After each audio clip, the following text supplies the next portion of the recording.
Jessie, I'm so excited to talk to you today. How are you? I'm great. Thank you so much, Stephanie. Great to talk to you as well. Well, I always start my episodes the exact same way, which is having you introduce yourself. And I want to say, please introduce yourself, but also please tell us, how did you find yourself writing this book? Sure. So my name is Jessie Kanzer. I say Asia because that was actually my birth name. I was born in the former Soviet Union. The country's Latvia now.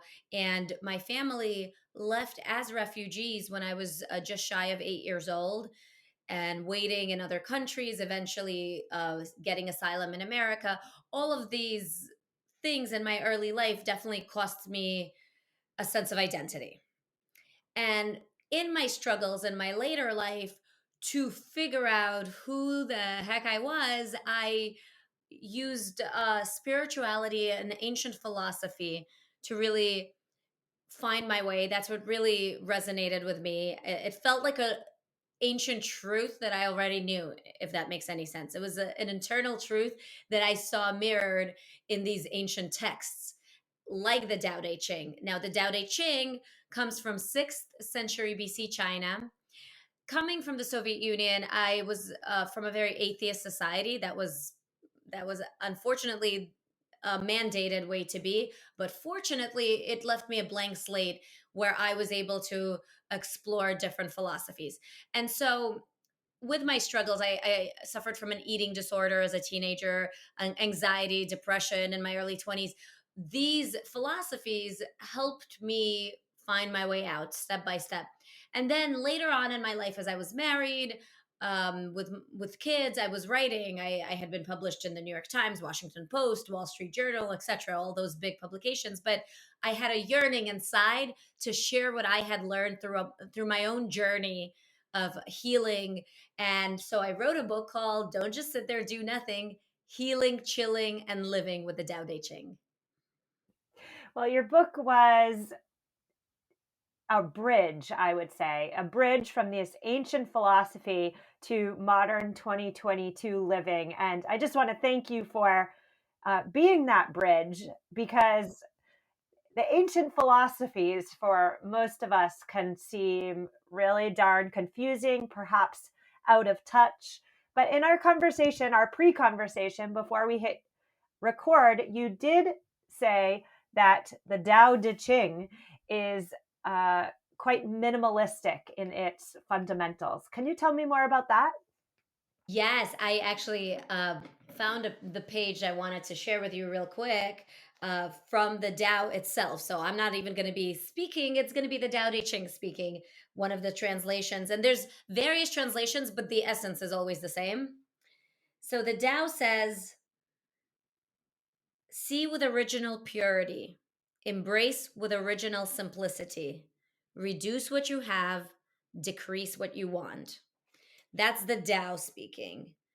Now, in my interpretation and my own stories, I wrote, these words were written centuries ago, and now in modern times, minimalism is a sort of trend, even here in the United States, perhaps the epicenter of consumerism.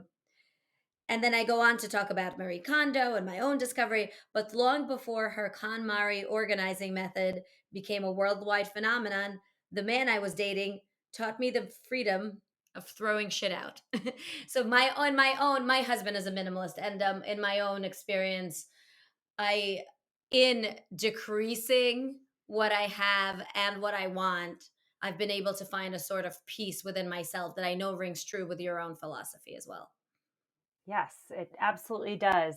I hear in your answer you mentioned that, minimalism can seem like a trend in modern living. It's a buzzword. Everybody's talking about minimalism, aesthetic minimalism, etc.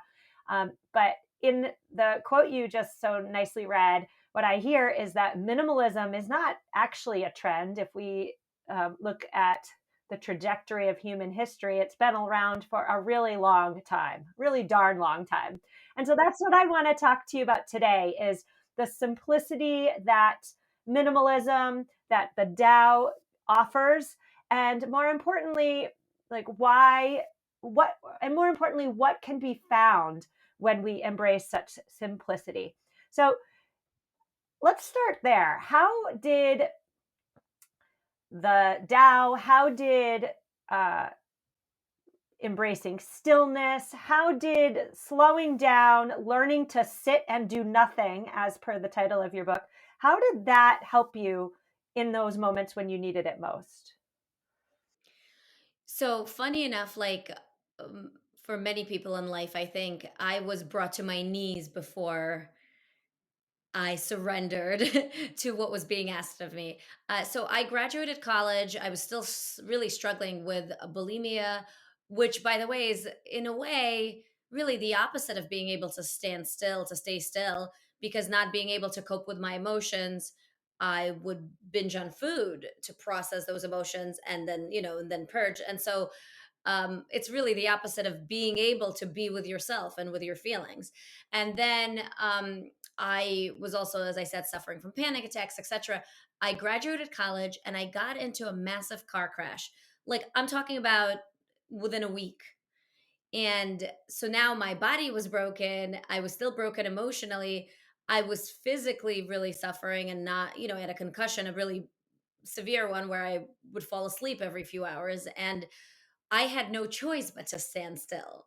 What was being asked of me to heal was not a choice. It was mandated by my doctors. And so in that stillness, and I was still dealing with the demons inside, there was a lot of suffering.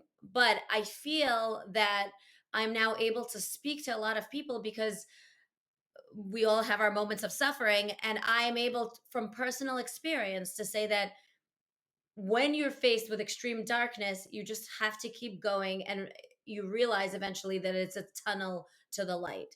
So my own healing journey started with it simply accepting where I was. It was this acceptance, that this realization that almost felt outside of myself, like the observer self, that said to me, this is a bottom from which you are yet to rise. And I speak of this in Don't Just Sit There, Do Nothing. Acceptance is the number one step to any sort of healing. And this is what the Tao Te Ching teaches. And it's really simple, isn't it? Just accept exactly where you are, no matter how crappy at the moment. But it's also, as the Tao shows us, life is full of paradoxes. And its major things that it teaches are simplicity, patience, compassion, starting with compassion towards yourself. So simplicity is one of its main tenets, interestingly enough. But as it teaches us, sometimes the simplest things can be the most complex to finally implement into your life. Hmm. Okay, so what I hear you saying, and please correct me if I'm wrong, please correct me if I get this wrong, but it sounds like your terrible, horrible car crash, as horrible as that was, it did have a silver lining, and that it forced you to be still. Talk to me more about that. How did the car crash, how did embracing the stillness help you out of the dark, dark place that you referenced? Sure. And just FYI, in the book, I also call the pandemic society's car crash. Because as you said, there's the silver lining aspect is always available in the darkest happenings of our life, or things that are happening in our society. There's always a silver lining. I say, mine the hardship for the lessons, because there's always lessons. And being forced to get still, I finally, I guess, also coming from a very achievement based society. I mean, the Soviet Union, we could see the effects of it right now in our modern day, this war that we're observing, that the Soviet mentality is one of more. Let's just say, I'm just going to keep it simple. I'm saying it's one of more. Whether it's more conquest, more achievement, better, it's always the push to be better. And now I'm not talking about in the uh spiritual way of being better, but better as in performing better, getting to the moon first, whatever, whatever. And I'm not saying that America is very different. I mean, the Cold War was this kind of, if you think about it, because I came here on the heels of the Cold War was just this competition, this ever competition for more and better. And so I came from that society, and then coming here as an immigrant, uh, having to prove myself, there was always this push of proving something, of achieving something, wearing a lot of masks and like putting on this face of perfectionism, literally like makeup, the right clothes, and then figuratively through my straight A's, you know, there was this push for to be something that inside was not true, because inside I was crumbling. And then with the car crash, it was all kind of let go. Well, first of all, my face was cut up and in stitches. I couldn't really do much of anything. And I think it's interesting that I don't think it was an accident that this accident happened to me. I think it was necessary for me to realize that all of these problems that were being hidden at the time needed stillness and truth in order to be healed. You couldn't just cover them up and keep going and keep trying to achieve. You needed to stop and pause and see what those problems themselves, what those dark feelings were wanting from me. And that could only be done in stillness. I think, a lot of my listeners, perhaps most or all of my listeners, were not born in the Soviet Union, but we can all resonate with what you're saying right now, which is there's a push to make our external selves more beautiful, more successful, make our homes picture perfect. So we're always focusing on the external, what other people see. And very rarely do we get in touch with the core. I think that's what you're saying. And for you, the car accident was your come to Jesus moment, for lack of a better phrase. Like, it forced you to get in touch with the core, because the core is where things were out of whack, perhaps. And so, for listeners today who are nodding their heads as we're talking, and this is making a lot of sense to them, they've been putting all their focus on the external and know they want to do some internal work. What would you say is step one for them? I mean, I don't think it's go out and get in a car accident. So how do you force yourself to slow down and be still in a world that's just always pulling at our attention, always forcing us to go, go, go? And I have to say that I agree with you completely. I live a very American life in a very sweet American suburb and with an American husband and kids. And I see that what I experienced, maybe from a different paradigm, is still very much a reality in America. And of course, I mean, we have advertisements that tell us why we're not enough and what we need to do to be enough, right? How do we get better? So I think these are messages that are really universal. And so bucking against them is not always the easiest. But then it's really interesting. So what I've found with simplicity, and I think you would agree with me, with the teachings of the Tao that are about simplicity and slowing down, but also decreasing the internal, all the internal noise. I found that even though it's not easy to make that change, because change is never easy, once you make that change, it's much more easeful. So I say not easy, but easeful. Your life becomes easeful. We're not in a world where our lives necessarily should be easy or can be easy. But when you become more easeful internally, that's the magic sauce, I guess. And so the way to do that, it's much simpler than you would think. It's by creating those moments of quote unquote doing nothing. It's taking that time. And I'm talking about, it doesn't need to be, not everyone needs to just become a master meditator. I'm still not a master meditator. I meditate when I can, but it's about including mindfulness in your everyday existence. I talk a lot to people about how all of life is spiritual. Raising kids is spiritual, and dealing with traffic is spiritual. It's all spiritual because everything is an invitation to slightly alter ourselves, to accept the moment, and to bring a little more ease into our struggles. And I find that the best way to do that is just to take pauses. So when you're frustrated, when things aren't going your way, stop. Just stop. Simply stop, breathe, look out the window, take a walk, sit, do nothing, journal, get your feelings out. Whatever it is that resonates for you, try all of these. Try journaling, try walking it for 10 minutes or for a day in the woods. Try just breathing deeply.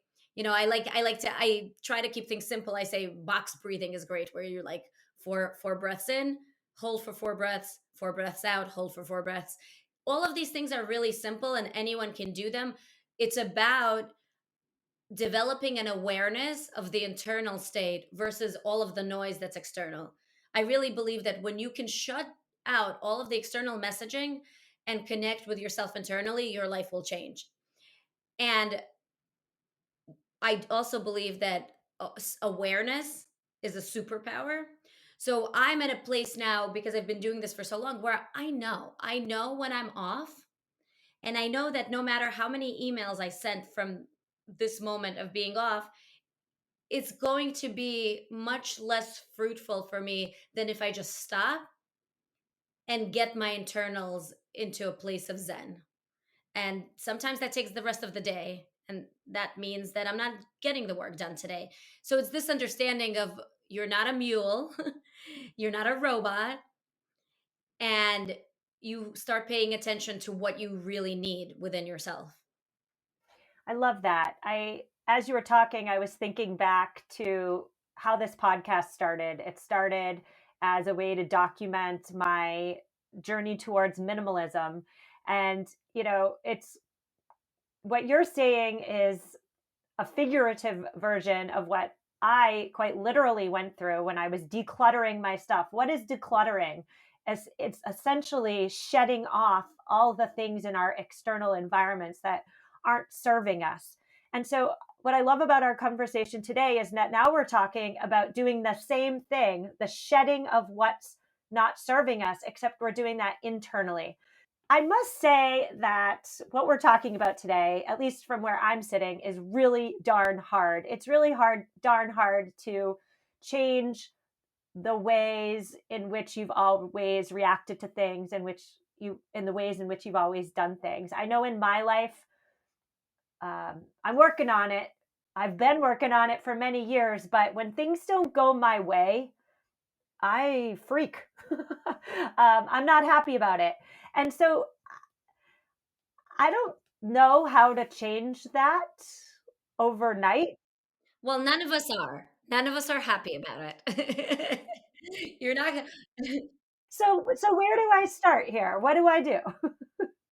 Well, first of all, I also have been doing this for years, and I also am not in a place of being perfect with this stuff. What I would say that I am is much quicker to coming back to my status quo. So, we're human. So, first of all, you forgive yourself for not being a Zen master, because you're not, and neither am I. And we live very, very busy, full lives that keep us from being those Zen masters, at least in this lifetime, and that's okay. This is why I always talk about everything in life is spiritual. Everything is an invitation to expand our inner capability. So first, you start by just noticing what your natural reaction is. So, okay, you're not happy. Well, then what? What does that not happiness manifest as? Are you, do you become more frustrated with your kids? Do you become more tense? Do you develop, stress related headaches, for example, or whatever? Is there a physical reaction? You just start by observing yourself. You don't even start by changing yourself. You start by observation. As I always say, that that awareness is a superpower, because we can't always control ourselves in the moment, but we can when we develop the observer part of ourselves. Eckhart Tolle, that a lot of people know with the power of now, he talked a lot about the observer within us, right? There's like almost the person living our lives, and then there's like the observer self, the higher self. When we start observing ourselves, it almost becomes laughable. And to me, enlightenment is about lightening up. Like, I can be my frazzled self, and also part of me is laughing at my frazzled self, and that brings an immediate lightness to the moment. And so I snap back faster, and I watch myself freak out about things that are very important to me because all my projects are so important to me, and etc. And then, you turn on the news and you see a war, in actually the part of the world where I was born, and I'm like, this is really laughable, isn't it? And it's this realization that comes faster by just observing myself and my human turmoil. And I don't blame myself. I don't say, like, that's so stupid that I'm wasting so much energy in this. I understand that this is our human condition. We want things, and inevitably they don't turn out exactly the way we want. I mean, I'm sure once in a while they do, but usually they don't. And such is the pain of the human condition. Sometimes these chasms are huge, sometimes they're small. So when you start observing yourself, really cool things happen because you're able to jump back so fast sometimes, like almost like a rubber band. Okay, I need to be more like a rubber band for sure. But I hear what you're saying there, and what I really enjoy about talking to you is that we're getting to, you know, discuss the ultimate purpose, right? The ultimate purpose is not in amassing a bunch of stuff and looking good in front of our neighbors, right? The ultimate purpose, at least in my humble opinion, is to get in touch with who we are at our cores, our souls, if we want to use that word, um, and become our highest version of ourselves. I think that's what I hear you saying. Would that be accurate? Sure, but I would also love to add into that, if you will, that it's also to enjoy ourselves. And what we realize by observing our crazy monkey mind, our very humanness, is that a lot of times our very nature keeps us from enjoying the moment. So, okay, things haven't gone our way, we freak out, etc. But like, when we are able to snap back faster, we could enjoy what is.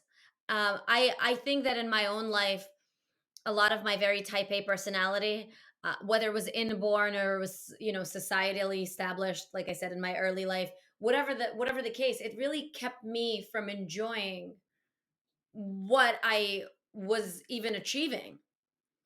It's like, if you notice this rat race, this hamster wheel that a lot of us find ourselves in, if not most, when you get there, wherever there is, there's always the next place to go. It's not like you're ever really there and that's it. I've made it. I'm just going to like sit back and enjoy myself. It's just not how we're made. So if we don't learn to have fun along the way, we kind of then what? Get to the end of our lives and that's it, So I think that's an important thing too, is just to get more joy out of our everyday moments. So I heard you already give a lot of first steps: stop and pause, meditate, have quiet moments, embrace stillness throughout your days. Do you have any other exercises to cultivate that silence and simplicity that those of us listening who have never, ever even considered any of the aspects that we're talking about today, do you have any like real first basic steps for them?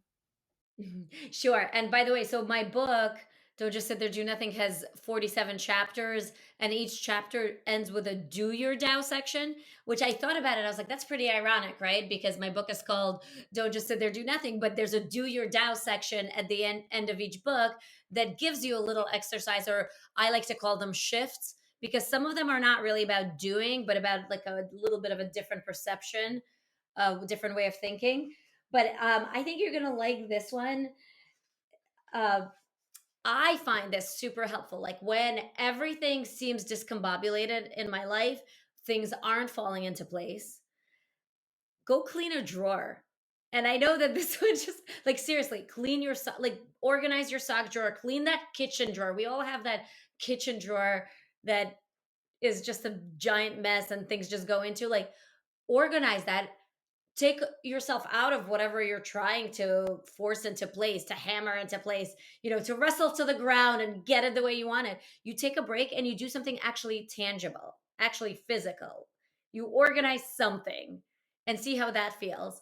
And then another thing that I will share, do your Tao section, that really helps me, and I know that is in line with the minimalism that you live. I say bucking our consumerist culture of endlessly wanting and shopping can get us closer to the original purity written about in the Tao Te Ching.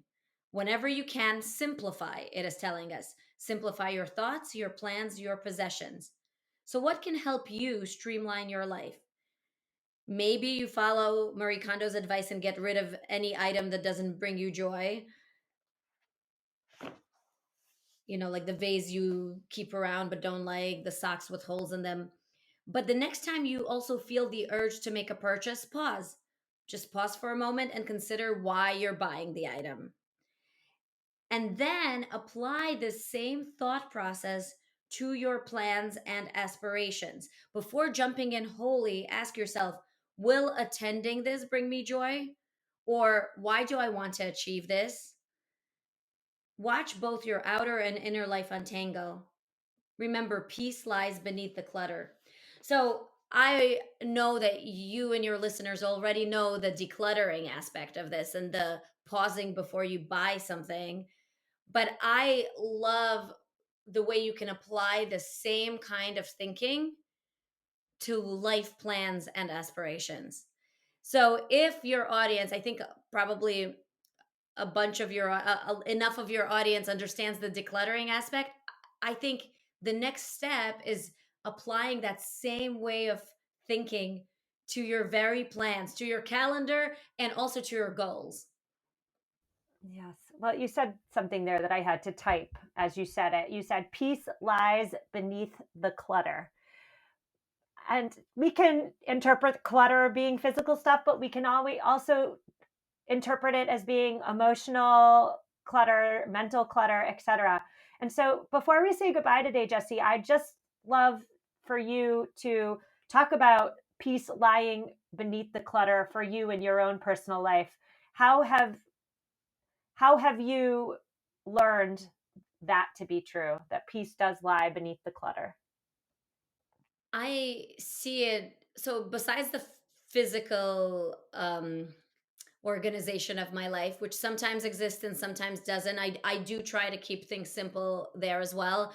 I would say my biggest complication to that are my children, and then applying that same way of thinking, instead of stressing out about how much stuff they have, I keep to the understanding that this is also temporary, that in another couple of years they're not going to want most of these toys, and they're not, so I apply that same way of thinking to the cluttered mind which I live, and it is my mind naturally is thinks very fast. And sometimes my husband will joke with me like, god, how do you live with that brain? But I live with it because I don't mind it. I've accepted my five streams of thought simultaneously. That's just how I roll. Maybe it's borderline ADHD, whatever. But there's definitely an acceptance that helps me with the decluttering of everything. The acceptance of like, okay, my space right now in certain rooms is not as ideal as I'd like it to be, but I know this is temporary. And then the decluttering, for example, I launched a book, as you know. A lot of authors, and I have authors in my community, as anybody does in any job, we tend to really obsess about the results of something, the numbers, the list, etc. And I made a pact with myself that this is not what this book is about, because how hypocritical would it be to release a Zen based book, a Taoist book, and then obsess about the results, right? So, like, I just thought that would be so funny. So, I didn't. So, I decluttered that whole process by not attaching myself to the end result. So, what happened was I got to enjoy the journey, which includes my conversation with you right now. And that's it. I don't even check numbers, I don't let myself go there. Um, so in this way, I decluttered the launch of this book to just be an enjoyable part of my process, and then I move on to the next, and etc. And I definitely do that with my plans. I need unscheduled time. I think we all do, but I know I do. And I refuse to pack my calendars. I have a limit on how many activities my kids can have. I have a limit on how many plans. If we have a packed Saturday, we're not going to have a packed Sunday if we can help it. And if we can't help it and this weekend's crazy, then next weekend will be a break. I'm very mindful of my time almost being like my closet. Well, Jessie, I really enjoyed gleaning your wisdom today. Tell my listeners where they can find your book, Don't Just Sit There, Do Nothing. Love the title, by the way. Don't just Oh, thank you. Thank you. Of course, a little tongue in cheek, but all of life is paradoxical. That's what the Tao teaches us. Don't just sit there, do nothing is available everywhere books are sold: Amazon, Barnes and Noble, your local bookshop, indie bookstores. And all of my information lives on jessiekanzer.com, JESSIEKANZER.com, along with various order links. It's also available on Audible, which I narrated. So I love that version as well. All of the information can be found there. Excellent. Well, Jessie, thank you so much for giving me and my listeners some of your time. I wish you peace and simplicity and stillness moving forward. So thank you so much. Thank you so much.